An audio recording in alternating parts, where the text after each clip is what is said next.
শীতের রাতের আগুন পোহানোর বিষয়টা এত বেশি মজার ছিল কি বলবো, মানে এখনও হচ্ছে সেই আগের স্মৃতিগুলো যখন মনে পড়ে যে নানু দাদুদের সাথে আগুন পুড়িয়েছি, তো ওই দিনগুলো যখন মনে পড়ে খুবই বেশি ভালো লাগে, সেই আগের শৈশবে চলে যাই। তো শীত মানেই হচ্ছে শৈশবের স্মৃতিগুলো মনে করা, দেন সবাই একসাথে হয়ে যে আমরা কত মজা করতাম ছোটোবেলায়। যেমন আমাদের এইখানে তখন এত বেশি বাচ্চা ছিল, আমিও অনেক ছোট বাচ্চা ছিলাম।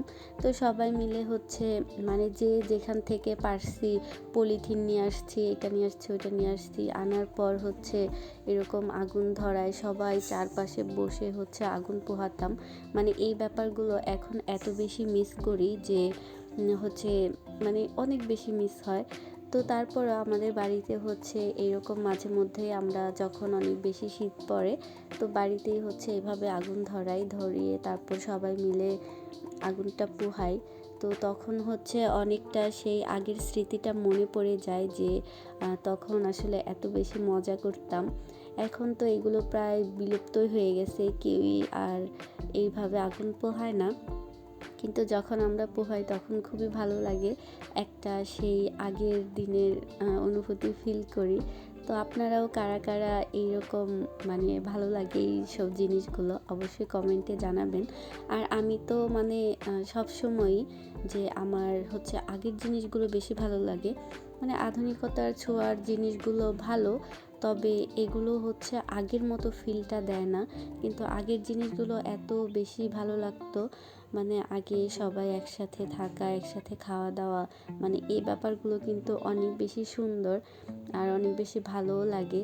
তো আমাদের বাড়িতে মাঝে মধ্যে এমন হয়, আর যখন শীত আসে তখন তো মানে সবাই যখন একসাথে হই এই জিনিসটা এত বেশি মজার যে ভাষায় বোঝানো যাবে না।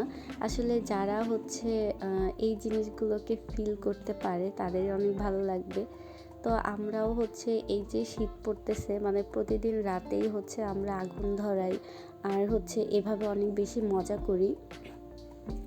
তো এখানে আমি, আমার ভাই, আমরা হচ্ছে সবাই মিলে এরকম অনেক আগুন পোহাচ্ছিলাম। আর এত বেশি ঠান্ডা বাহিরে, মানে একদম কনকনা শীত যেটাকে বলে।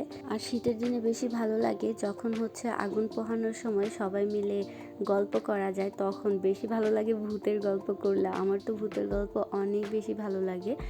আর হচ্ছে আম্মু নানুদের কাছ থেকে যে আগে গল্প শুনতাম যে ওনারা হচ্ছে আগুন পোহাতো আর হচ্ছে মটরশুঁটি পোড়াতো আর ওটা খাইতো, মানে এই গল্পগুলো শুনলে এত বেশি ভালো লাগে। আর যখন ভূতের অনেক ভয়ঙ্কর গল্প বলতো তখন তো কথাই নাই, মানে হচ্ছে সবাই আরও বেশি জড়সড় হয়ে হচ্ছে গল্প শুনতাম অনেক মনোযোগ দিয়ে। মানে এই স্মৃতিগুলো আসলে কোনো স্মৃতির সাথে মানে যাবেই না, এগুলো এত সুন্দর গল্প ছিল যে কি বলবো। সবার জীবনেই হয়তো এইরকম গল্প অবশ্যই থাকবে, কারণ আগের মানুষগুলো এত বেশি মিশুক, এত গল্প জানতো যে মানে বলার বাহিরে। তো আমার আজকের ভিডিও কার কার ভালো লাগছে আর হচ্ছে সব আগের কথা মনে পড়ে গেছে অবশ্যই কমেন্ট করে জানাবেন। সবাই ভালো থাকবেন, সুস্থ থাকবেন। আল্লাহ হাফিজ।